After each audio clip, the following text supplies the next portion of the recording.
It's time now for the award-winning #1 local talk show in Northeast Pennsylvania, The Sam Lesante Show. Now here's your host, Sam Lesante. So folks, are we selling our souls to the devil? That's the topic of the Sam Lesante Show today. Are we selling our souls to the devil? And folks, I highly recommend that you download our app at SSP TV because you'll want to be able to call a lot of your friends, maybe not here in the state, but friends that you have in different areas. They can watch this particular show. I'm going to show you some things in the show today, folks, graphic pictures.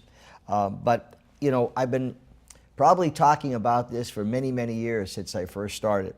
We're talking about how we're selling our souls to the devil. And to help me with this show today, I'm very happy to have Father Peter O'Rourke, who is the pastor of Holy Name of Jesus at Transfiguration Church. Now, here's an interesting thing about Father O'Rourke. He was married for 32 years, has 5 grandchildren, and has 3 children. He's been a Roman Catholic priest for 18 years, 6 years at Holy Name, and of course at St. Gabe's for 4 years. Now, you know, we often hear about, what do these priests know? They're not married, etc., etc. Well, we're going to get some information, some good information from Father O'Rourke today. And joining me also on the show is Dr. Frank Polidora, no stranger to the show. Father, how are you? I'm fine. How are you? Thanks for coming on the show. I appreciate it. Thanks for having me. Frank, it's always nice to see you. Good to see you again. So, Sam. Father, are we selling our souls to the devil? Okay, in many areas. But let's talk about an area that, you know, when you know, people see me and I do my pro-life shows, and I hear, Sammy, you know, you're always lecturing about, you know, the pro-life. Well, give it a break. You know, let's move on to some other areas. And, you know, it's funny how we spend billions of dollars every year to save lives, particularly if someone's sick, if they have cancer, they're getting chemo, radiation, you do everything you can, you know, to try to save that life. You did it with your wife. And everyone, and Frank, you've seen it for years in the medical profession. We send billions to save lives. But yet we kill these unborn babies just like that. My question to you is this. Is an abortion a mortal sin? Oh, absolutely. It is a mortal sin. It's an intrinsic evil. The taking of any human life at any time from the moment that it's conceived right up until natural death is a mortal sin. And quite frankly, it's murder. All right, so now I hear, you know, the Planned Parenthood and the pro-choice people say this is women's health care, and we've had Marianne Lawton talk about that nonsense.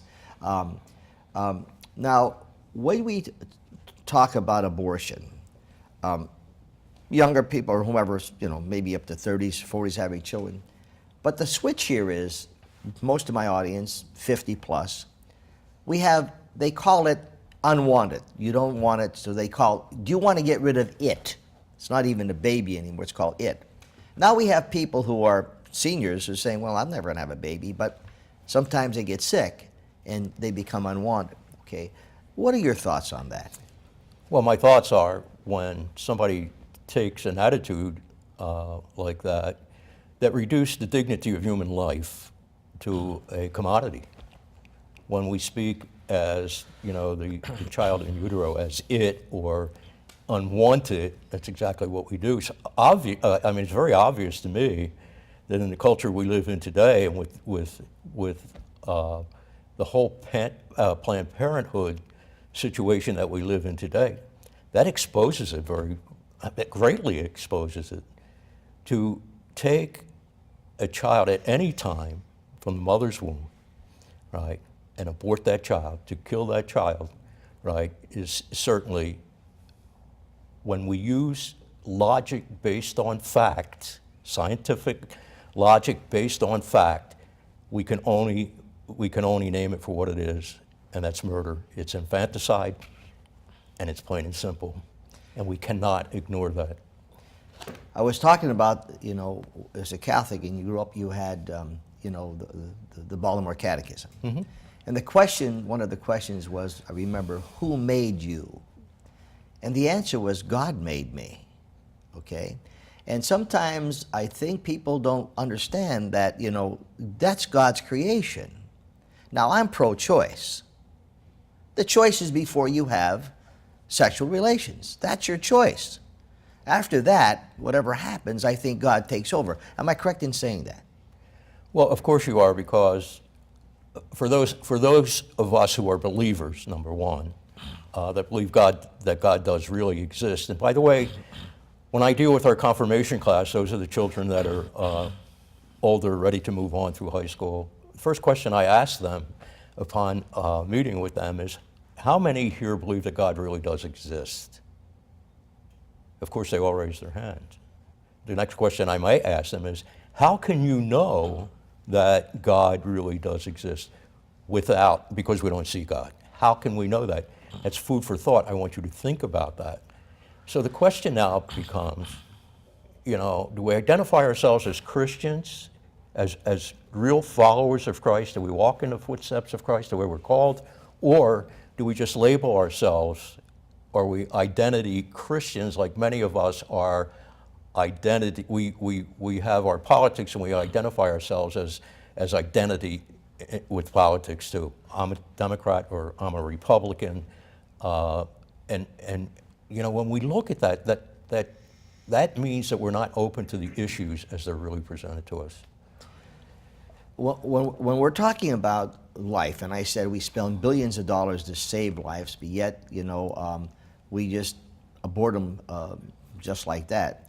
And I'm going to show you folks some pictures, as I said, graphic pictures, and then the health factor, Dr. Polidora, the health factor, where they say, Planned Parenthood is for women's health care, okay? And so the Planned Parenthood throws this in.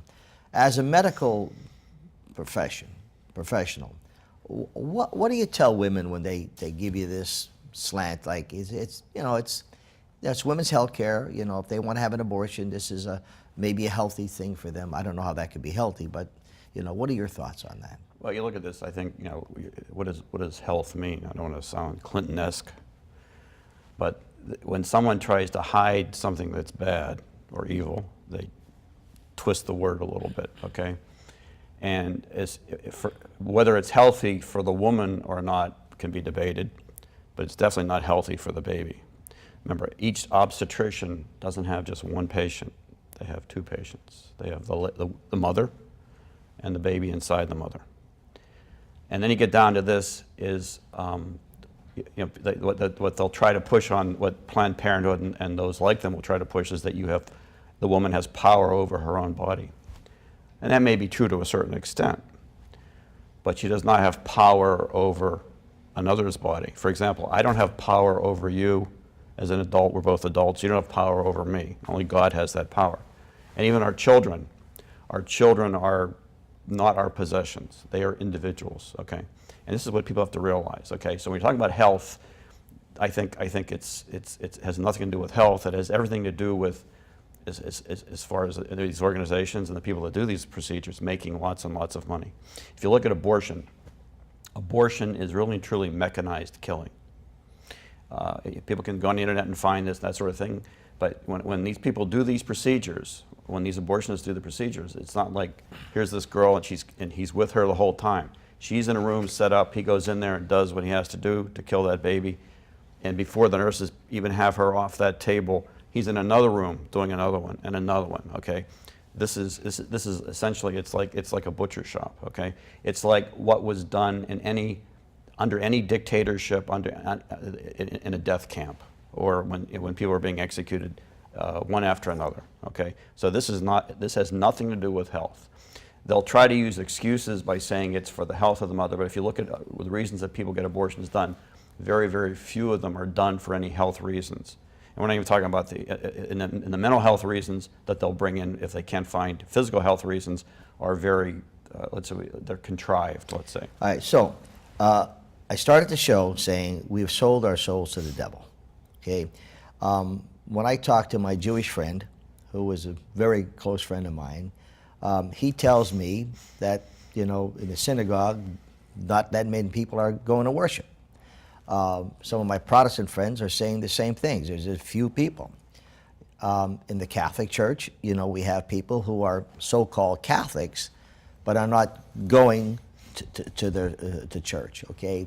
So, because there's other things in our life that we have to do, and we don't have time for, I pray, and I worship, and I do this, but, so in essence, I think sometimes we will spend 2 hours to drive to an event, an hour to wait to get into an event, during the event. You'll spend 7 or 8 hours to do something, but you can't spend 45 minutes or 50 minutes in your place of worship. And this is where I think, we have lost something here because we become more secular. Your response to that? The question that I have to ask, considering everything that you just said, the question that I ask is, how did we get here? First of all, organized religion has been rejected in the culture that we lived in, for the most part. Yes, there are some that have held on to religion, as I define it, organized, whether it's Jewish, Protestant, Catholic, that have held on to that. However, the question that I present is, how did we get here? And when I go back, and I've lived this, when I go back to the 50s and the 60s, I've seen these things now become rooted. They were rooted, first of all, the Catholic Church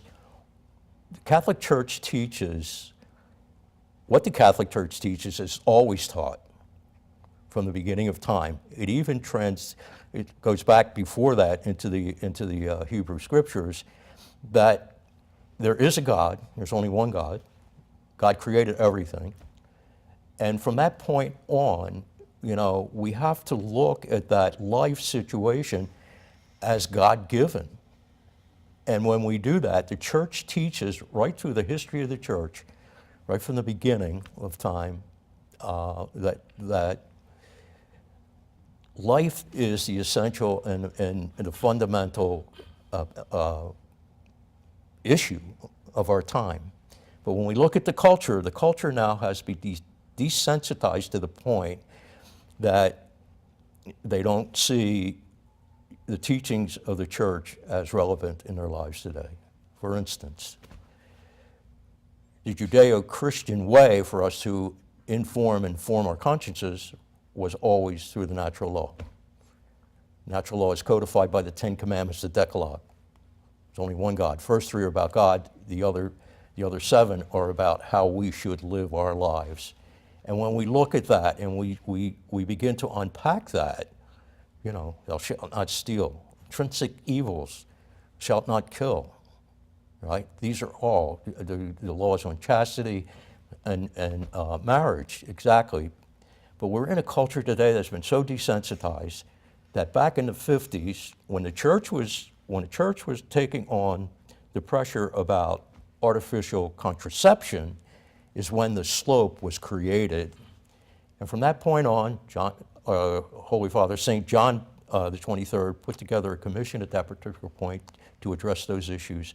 There was much pressure coming on him from Catholic theologians, some of them, in order to have them declare that artificial contraception at that particular point in time could be considered as moral. The slope was greased at that point. And as you take that one step at a time and you go from artificial contraception, the pill, that created other areas, it just began to spread like a cancer at that particular point. That's why we are where we are today. When I look at the 60s, we had several things going on at that particular point in time. We had the opening and the closing of the Second Vatican Council. At the same time, we were fighting a police action in Vietnam that was very unpopular, which really propagated the hippie movement at that time, and the proliferation of drugs out in the open. These were all occurring at the same time. And the most fundamental thing that I remember and have lived through that particular period of time was that we had changed then, the whole concept of how we teach our children. We went from a character-based education to a values classification. My children, right? Even in high school, I would come back and say, well, I developed my own values. I know what my values are, and what's good for me is good for me.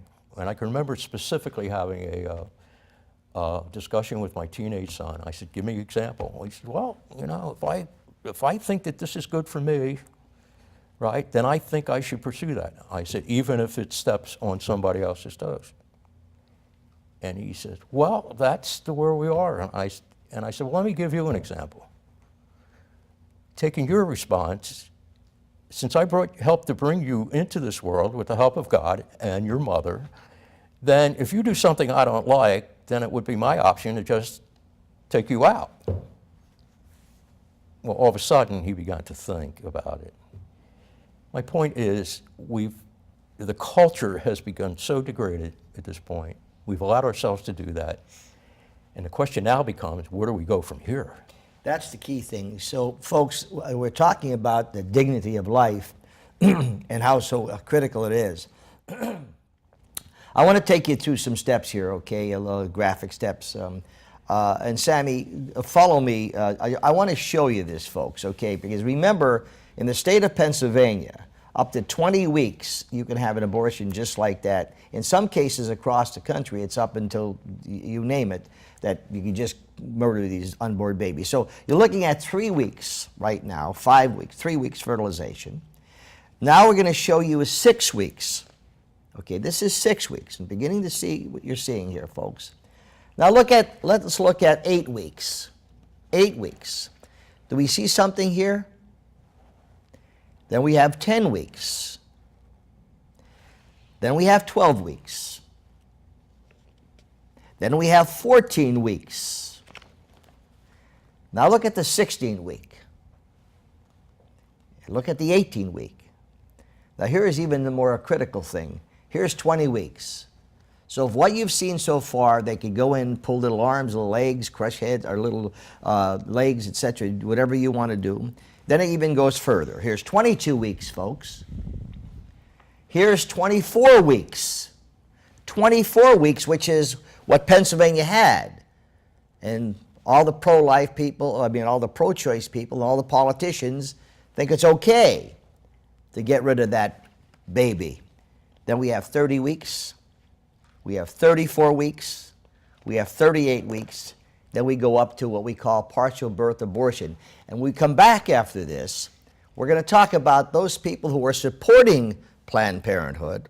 Dr. Polidora is going to show you what happens, actually give you a demonstration on partial birth abortion, okay? And then you'll see what we're talking about. Isn't life the most important factor, folks? Isn't life the most important factor? We'll be back right after this. Welcome back to the Sam Lesante Show, folks. Remember, 24/7 SSPTV.com. And folks, download our app, SSP TV. Search SSP TV. Every one of our shows are there, particularly this show that you're watching right now, all the Sam Lesante shows. My guest today, Father Peter O'Rourke, who is the pastor, Holy Name of Jesus at Transfiguration Church. Folks, was married for 32 years, 5 grandchildren, 3 children. Priest for 18 years, and Dr. Frank Polidora. Now, prior to going to break, we showed you some pictures here of, unborn babies. And now we come up to partial birth abortion. Now, Dr. Polidora, one time you were on the show, and this is, demonstrate what a partial birth abortion is. Okay. This is a bigger baby so people can see. It's a doll, obviously. The baby would be inside the mother with the head down. The abortionist prepares the patient by dilating her cervix so that he can get instruments in. If the baby were up like this, with head down, he wants to get the feet. He finds the feet with ultrasound. He grabs the feet with something. Now, I'm using pliers now, but he would use some kind of a clamp. But it's the same thing. You grab it, you crush, you turn the baby around, you pull it. So if the mother is here, the baby now is pulled out, legs kicking, arms moving. Then the abortionist would get some scissors like this, sharp, and go into the back of the baby's neck, into the brain, go in, spread the scissors, and destroy the brain stem. Probably when he did that, I'm sure the baby's legs would kick. reflexly, like when you pith a frog. And then the abortionist would get a suction and put it in there and suck the brains out so that the head can collapse. And he's got two things. He has an easy removal of the baby, the dead baby, and also he has a dead baby. And that's what partial birth abortion is. Now, folks, let me explain something to you. We're going to be a little political now, because that's where I'm going right now. Hillary Clinton thought that was okay. Michelle Obama thought that was okay. People who support pro-choice people, particularly Catholics, should be ashamed of themselves. I'm going to ask you, Father. I'm in your parish. I'm a politician. I'm a congressman. I'm a U.S. senator. And I say to you, I go to church every Sunday, Father. I'm a practicing Catholic, and I am pro-life. However, if that person across the street or anyone else wants to have an abortion, I think I should be able to vote for Planned Parenthood so they could allow that. But however, I want you to know that I am pro-life. What would you say to me? Well, first of all, the first thing that I would think is that this particular person, whoever it might be, whether it's a politician or anybody that would take that attitude and still claim their faith and their Catholicism, and then to support something like that, says to me that it's very hypocritical. Our faith does not allow us to do something. By our baptism, we're called, right, to proclaim the word, to move out. That's what our call is. We end every Mass that we have by sending everybody forth in order to go out and proclaim the message, okay? How other people hear that, right, depends on, we all have a free will, but it depends on how that message gets across.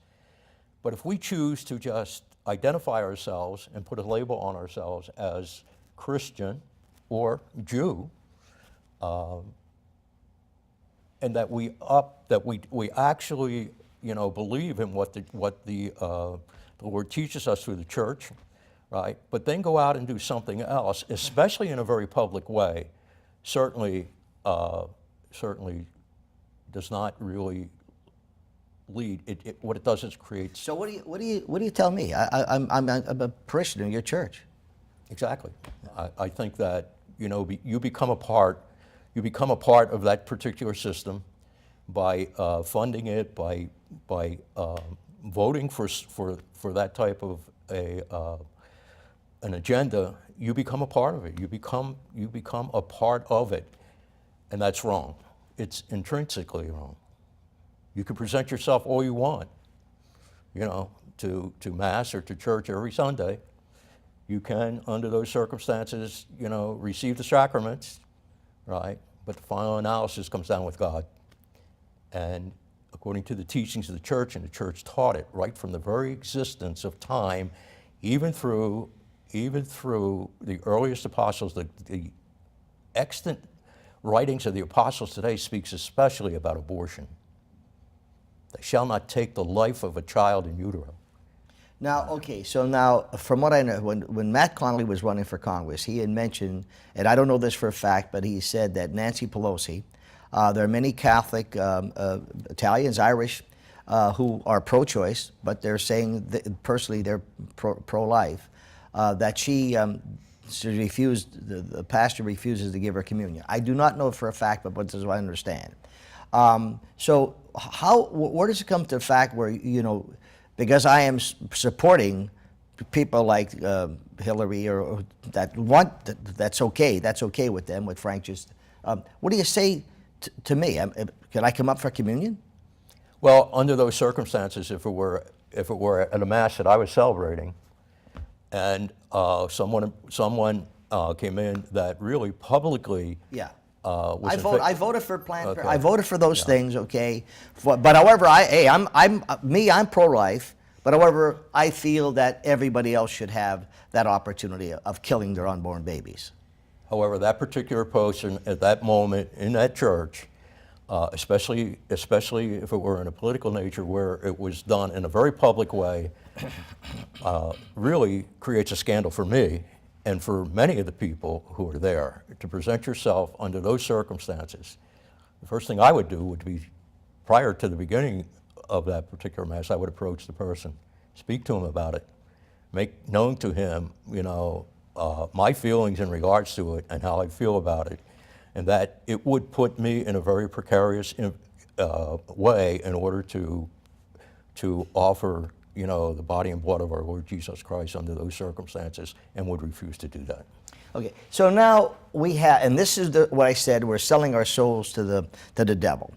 We have politicians who could care less about, their own, I think the majority of the country now more or less are going pro-life, maybe 52%, 53%. It should be 100%, but these are people that are supporting this, okay? They've sold, and I say they sold their souls to the devil.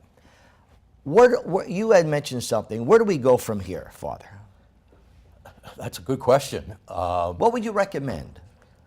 Well, I recommend that we understand how we got here, number one. How did we get here? We have a generation now that, a post-generation of those things I talked about back in the 50s and 60s that have never experienced anything other than what they're handed today.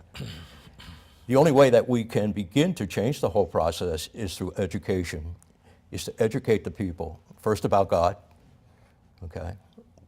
What our relationship needs to be with God and how that relationship needs to become very personal. And when we can do that and we can bring those back to God one step at a time, I think is where we need to be. There's a lot of controversy sometimes that we hear in regards to our Holy Father, Pope Francis. But I think our Holy Father, Pope Francis, understands the culture at this particular point, and he understands how we need to move. We have to meet people where they are, pro-life, pro-abort. We need to move them where they are, or meet them where they are. We need to make available to them, the scientific proof that life does begin at conception. It's a scientific fact. We just showed it. Now, with 1 minute left, Frank, always great to have you on the show. When we're talking about having a faith, okay, getting people back, Protestant, Jewish, Catholic, getting them back to church to worship, is this important? Absolutely. I think that, yes, it is important for us to come together as a community. We're called as a community to come together and to be able to pray as a community, whatever denomination we choose to do that. We come together as a community most favorably in a church or a synagogue, right? We come together as the people of God at that particular point, and we begin to worship under those circumstances, and not to just to take these things on an individualistic basis and try to do it on our own. I could go on another. We could. Another hour. Okay, Frank, the information you have is invaluable, and I appreciate the both, particularly you, Father, coming on. Frank comes on a number of times. Father Peter O'Rourke, remember, folks, he was married for 32 years, has 5 wonderful grandchildren, 3 children, priest for 18 years, and of course, Dr. Polidora, a strong believer in pro-life. Folks, if we could save one life with this show, we've accomplished our goal. Google abortions, you'll see exactly what we're talking about, and watch who you're voting for, folks. Watch who you're voting for. We'll see you next time.